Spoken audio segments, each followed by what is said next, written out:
जो अभी फरवरी में मैट्रिक का एग्ज़ाम देने वाले हैं उसको मैथ का बहुत डर लगता है। और मैथ का डर हो भी क्यों ना, जो पूरी साल भर मैथ पढ़ा है उसको तो कोई डर नहीं लगता है, चलो भाई जो भी क्वेश्चन आए उसको सॉल्व कर दूंगा।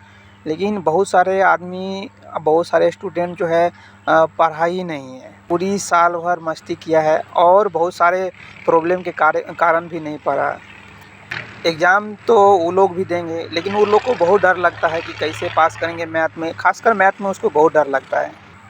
लेकिन बिहार सरकार ने मैथ को पास करने के लिए बहुत इजी बना दिया है। 50 गो MCQ बनाना रहता है, लेकिन उसमें 100 गो MCQ दिया रहता है।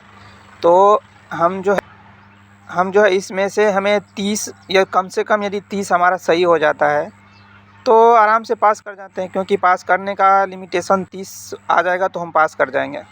तो कम से कम हमारा जो है, आप नहीं भी जानते हैं तो कम से कम हमारा मोटिव ये है कि 20 से 25 नंबर MCQ सही होना चाहिए। इसके लिए आपको क्या करना है कि टोटल फार्मूला, जितना फार्मूला होता है उसको रट जाना। अभी भी कुछ टाइम है तो आपको फार्मूला पे पूरा कंठस्थ करना है, क्योंकि फार्मूला डायरेक्ट पूछ देता है। तो कम से कम जितना फार्मूला वाला क्वेश्चन होगा वो तो आपको बन जाएगा। और ख़ास करके त्रिकोणमिति का जितना भी फार्मूला होता है वो आपको रट जाना है। और उसमें पूछता है tan 45 का मान, sin 45 का मान, sin 60 का मान, sin ये सब दिया रहता है। तो ये सब भी आपको पूरा चट जाना है। इसके बाद जो फार्मूला पे जो कुछ थोड़ा मोड़ा बहुत हल्का हल्का क्वेश्चन बनता है उसको भी आपको बनाना है। यदि आप नहीं पढ़े हैं साल भर तो मेरा वीडियो देखें, अभी बने रहिए अंतिम तक। मैं 3-4 बात बोलूँगा, उस पर गौर से आप ध्यान दीजिए। पहला बात कि आप क्वेश्चन कोई भी छोड़ के नहीं आएंगे। आप यदि क्वेश्चन छोड़ के आते हैं तो जो आपका कॉपी चेक करता है वो आपको कैसे नंबर देंगे। उसको पता है कि आपका क्वेश्चन कॉपी चेक करते ही उसको पता लग जाएगा कि आप कितने जानते हैं। तो आप यदि छोड़ के आते हैं तो वो नंबर कौन चीज़ के आधार पे देंगे। तो आप हर क्वेश्चन को कुछ न कुछ सॉल्व करेंगे।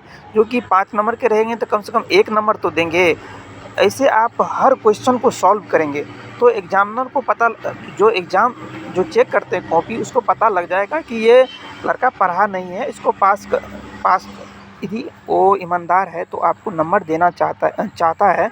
तो आप कुछ न कुछ ज़रूर लिखें, हर क्वेश्चन को सॉल्व करें, जहाँ तक हो वहाँ तक सॉल्व ज़रूर करें। यदि आपको सॉल्व करने के लिए नहीं भी आता है तो यदि आपको क्वेश्चन दिया जाएगा तो क्वेश्चन में बहुत सारा चीज़ पहले से लिखा हुआ रहता है। क्वेश्चन रहता है तो क्वेश्चने में इसी तरह से सेटिंग करना है कि 3-4 लाइन 5 लाइन आराम से पहला तो क्वेश्चन को उतार देना है, दूसरा क्वेश्चन को इस प्रकार से धीरे धीरे बढ़िया से लिखना है जिससे कि वो नंबर दे सकें। और कि आप तो पहले से पता है कि अब हम पढ़े नहीं, यदि हम कुछ नहीं लिखेंगे तो फेल कर जाएंगे। तो दूसरा बात यह है कि आप कम से कम आपका अगल बगल के ऐसा हो कि आपको बता सके, तो कम से कम उसका भी हेल्प लिया करें। क्योंकि मुसीबत में किधर से भी हमें पास करना, किधर से हमें मदद मिलता है तो उसको लेना चाहिए, मौका का फ़ायदा उठाना चाहिए। वैसे अभी बहुत टाइम है, मैथ पे कम से कम पूरा फार्मूला को याद कर लीजिए।